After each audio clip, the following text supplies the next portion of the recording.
Olá pessoal, tudo bem? Estou de volta aqui para mais uma videoaula e a aula de hoje vai ser sobre os vírus. Então prestem atenção, peguem caderno, caneta para anotação, tudo isso que vocês já sabem. E vamos começar.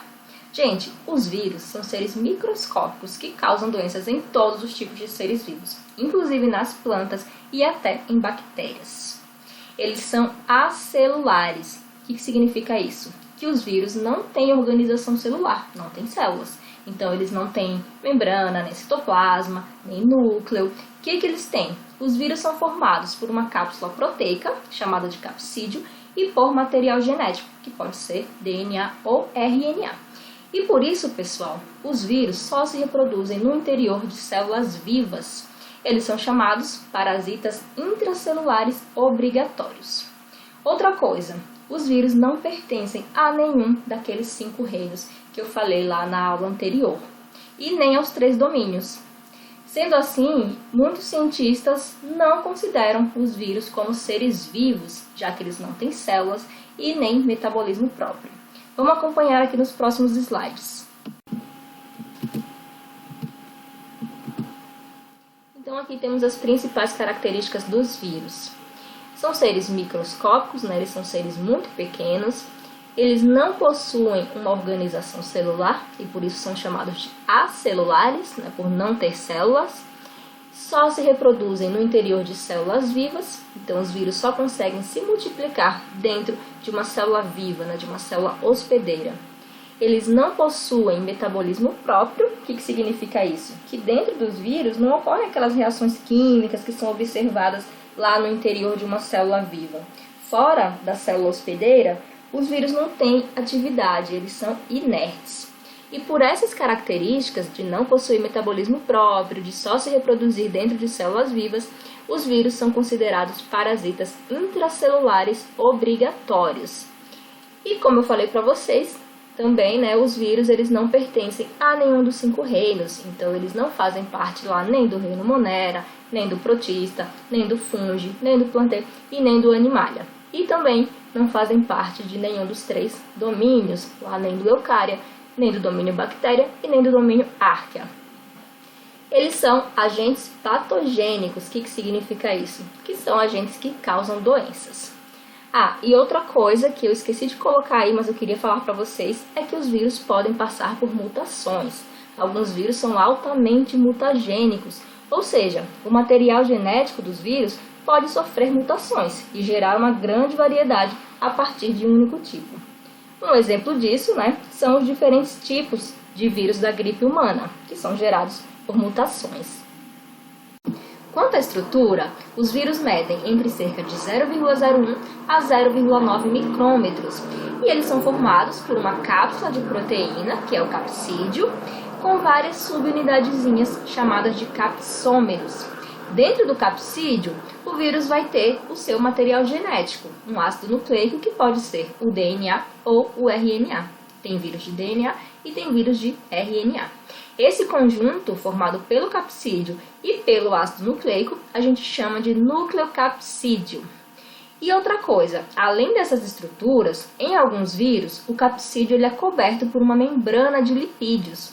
De onde que vem essa membrana? Ela é constituída lá pela membrana plasmática da célula que foi invadida pelo vírus. Eu separei essa imagem aqui para vocês entenderem melhor a estrutura de alguns vírus. Esse primeiro aqui é o vírus da poliomielite. Vamos falar sobre ela ainda hoje. Então, esse vírus é formado pelo capsídeo, que tem as suas subunidades, lá os capsômeros, e aqui tem o material genético dele, que nesse caso é o RNA, no caso desse vírus da poliomielite.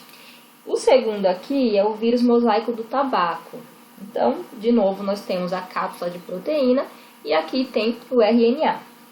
Esse terceiro é o bacteriófago, um vírus que ataca as bactérias.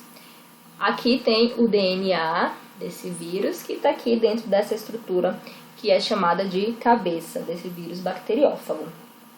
E esses dois aqui de baixo, ó, aqui tem o vírus da gripe e aqui tem o HIV, que é o vírus da AIDS. Esses vírus, eles são chamados de vírus envelopados. Então, além do capsídeo e do material genético, eles têm também esse envelope, né, essa membrana que veio lá da célula hospedeira, da célula que foi infectada por esses vírus. Aqui tem a estrutura do coronavírus, o causador da Covid-19. Então, ele vai ter como material genético o RNA, vai ter o núcleo capsídeo, vai ter envelope também, e o envelope libera essas projeçõezinhas, ó, que vocês estão vendo aqui com o nome spike. Essas projeções, em forma de espículas, elas dão um aspecto de coroa.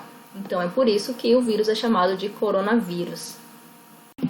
Pessoal, como os vírus não têm todas as estruturas necessárias para a multiplicação do seu material genético e nem para a produção de proteínas da sua cápsula, eles utilizam o equipamento metabólico de uma célula viva para conseguirem se reproduzir.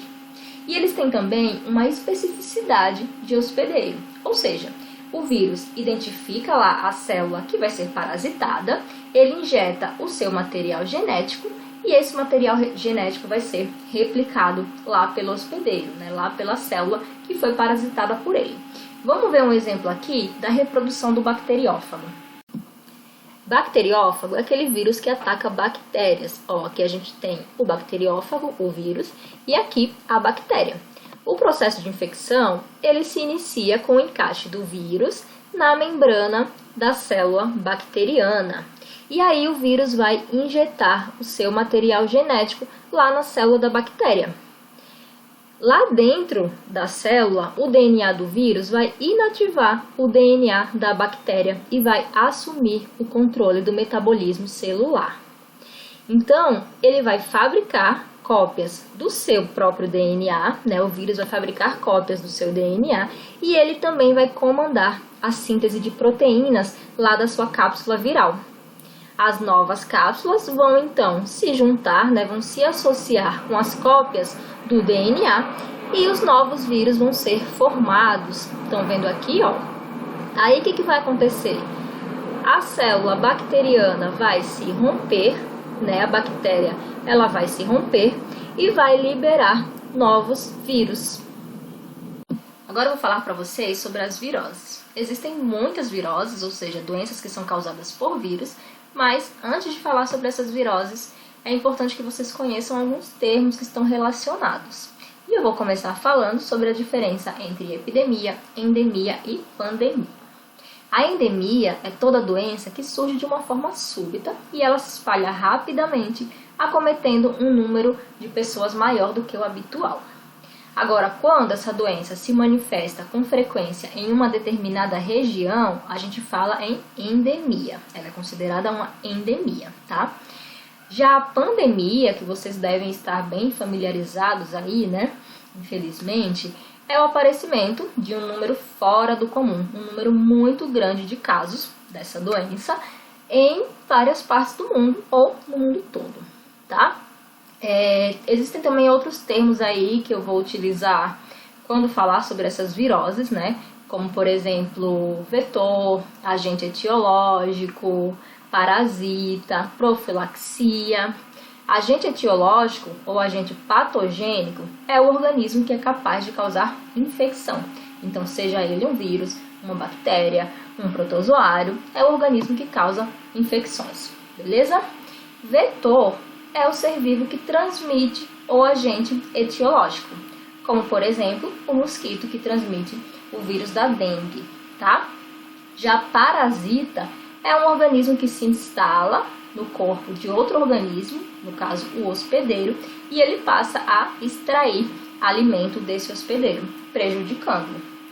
E por último, profilaxia é o conjunto de medidas para tentar prevenir alguma doença.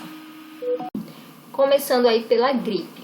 A gripe ela é causada por uma variedade de vírus do gênero influenza vírus. Eles são transmitidos por gotículas que são eliminadas pelas vias respiratórias de pessoas contaminadas. Então, gotículas de saliva, secreção respiratória, né, que são eliminadas aí por meio da tosse, do espirro, da fala e até do ar respirado por pessoas contaminadas. Os principais sintomas da gripe são coriza, obstrução nasal, tosse, espirro, febre, dores no corpo e mal-estar em geral. E existem algumas medidas profiláticas, né? Algumas medidas que ajudam aí a prevenir a gripe, que aumentam as defesas do organismo. como por exemplo, repousar bastante, se alimentar bem, beber muito líquido. E tem a vacina da gripe também, né, galera? A poliomielite é também conhecida como paralisia infantil. O vírus ele é transmitido por gotículas de saliva e secreções respiratórias que são eliminadas no ar ou ainda por alimentos e objetos contaminados. Então, a transmissão se dá por meio do contato com a saliva ou fezes de uma pessoa contaminada, ou também pela água ou alimentos contaminados. Quanto aos sintomas, pessoal, na maioria das pessoas, essa virose ela só causa febre e mal-estar. Porém, em alguns casos, o vírus pode atacar o sistema nervoso, o que pode provocar paralisia dos membros inferiores e até a morte. Profilaxia é a vacinação, tá? Para evitar essa doença, é muito importante que todas as crianças sejam vacinadas na época recomendada pelo médico. E, claro, medidas de saneamento básico e de higiene. A dengue ela é transmitida através da picada do mosquito Aedes aegypti, que é um mosquito pequeno, de cor escura, com algumas listras brancas nas suas patinhas. Ele tem hábitos diurnos. O mosquito, então, o Aedes aegypti, ele é o vetor da doença. Ele é o vetor que transmite o vírus da dengue. Os principais sintomas da dengue são febre alta, dores musculares e nas articulações, dor de cabeça, dor nos olhos e manchas avermelhadas na pele. A profilaxia é o combate ao mosquito transmissor. E além disso, recomenda-se o uso de repelente, de tela na janela, né, para evitar as picadas do mosquito. E também algumas ações sociais, uma interação aí entre o governo e sociedade, campanhas de conscientização, mudanças de hábitos pessoais. Existem dois tipos de dengue. Tem a dengue clássica, que são esses os principais sintomas, e tem também a dengue hemorrágica, que é provocada por um outro tipo de vírus da dengue. E aí, na dengue hemorrágica, os sintomas eles são agravados. Pode ter queda de pressão arterial, hemorragia na pele, no intestino, nas gengivas, aumento do fígado, né, aumento lá do tamanho do fígado. E se não tiver uma assistência médica, a doença pode levar o paciente à morte. A febre amarela também pode ser transmitida através da picada do mosquito Aedes aegypti. A pessoa doente apresenta alguns sintomas como febre, vômito, dor no estômago, lesões no fígado, o que torna a pele amarelada, causando icterícia. A profilaxia é o combate ao mosquito e também a vacinação. A raiva ela é transmitida através da mordida de animais infectados, mas também pode ser transmitida por gatos, por morcegos, por ratos, por exemplo.